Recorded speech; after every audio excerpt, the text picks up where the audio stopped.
talk to you today about one of the greatest dangers, one of the greatest pitfalls, one of the greatest traps in spiritual life. And that is the difference between the love of money and a desire to prosper so that you can help other people. Now, most of us here in Manila, we grew up poor. We had nothing. And we always wanted to help people, so we always did what we can. But if you notice, as we have prospered, we are able to do that. We are able to help people. We're able to help pastors in the provinces that have nothing. We're able to build churches. We're able to feed the poor. We couldn't do that when we were poor. We had nothing to give. We gave what little we had, but it never amounted to much. Now, I get a little irritated with people who want to talk about anybody who has a home and a car and, a little bit of money in the bank, and someone who's got a little bit of prosperity. Well, they're a lover of money. Well, no, that's just somebody's envy and jealousy talking, trying to find a spiritual way to criticize. But there is, and I would not call it a fine line. I would call it, my goodness, I would call it an ocean of difference between a desire to prosper so that you can help people and a love of money. Now look at what Paul tells young Timothy, 1 Timothy chapter 6, beginning with verse 5. He said, these people always cause trouble. Their minds are corrupt. They've turned their backs on truth. To them, a show of godliness is just a way to become wealthy. Now notice, there are people that put on a show of godliness just because they want to get money. They want to get offerings from you. Oh, we're so holy, give us money. Give me a break.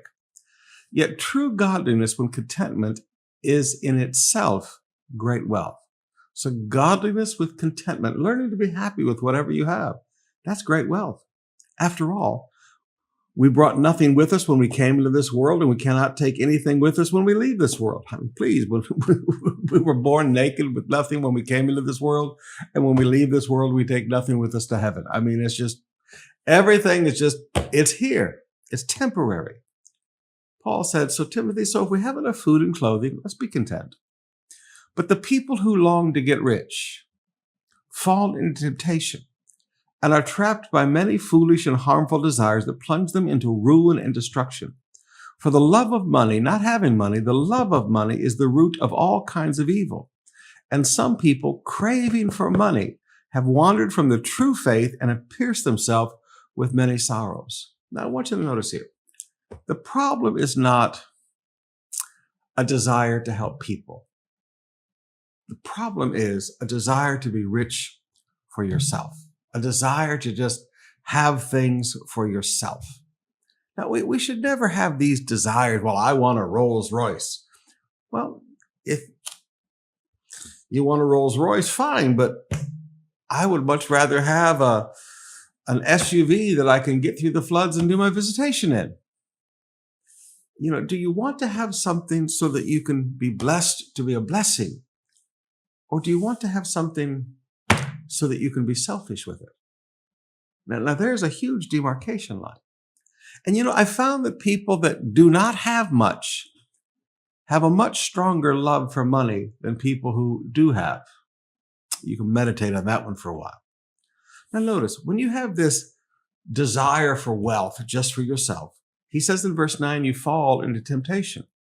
Temptation like a big pit in front of you, and you fall into it.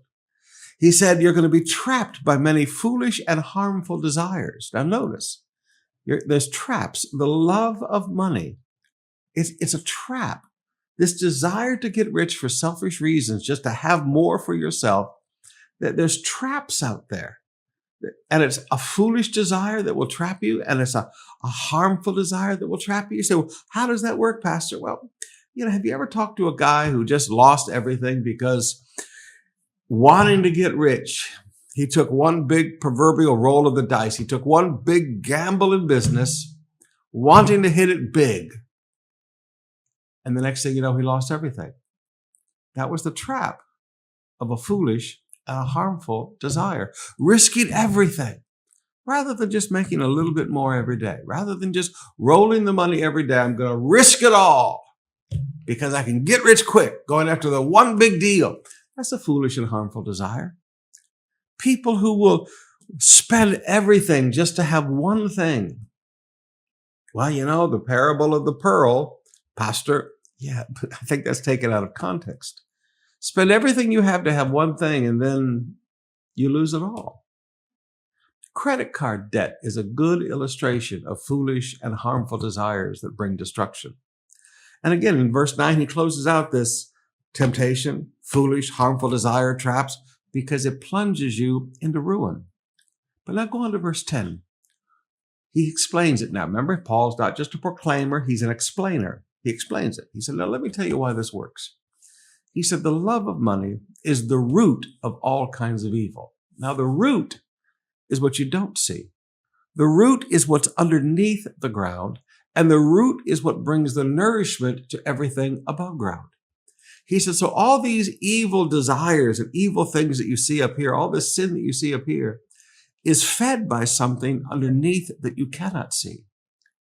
And that thing that is in a Christian life that feeds the drunkenness, the womanizing, the corruption, the stealing, the thing that feeds all of that, the hidden part of it that nourishes all that other sin in life is the love of money.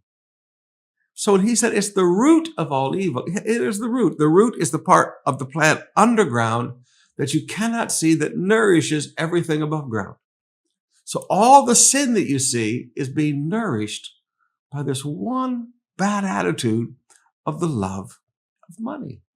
And he said, you know what? Some people craving money, they always want more. A greedy person, the Bible says in Proverbs, you can never give them enough. And some people craving money have wandered from the true faith and pierced themselves with many sorrows. So notice, they wander. Did not say they make a one-time decision. It's not an all or nothing decision one time. They just slowly begin to wander from the faith. Beloved, let's have a desire to prosper, to be blessed, to be a blessing. But let's never have a desire to get rich because we want more for ourselves. Again, the difference in these two hearts is a chasm as big as eternity.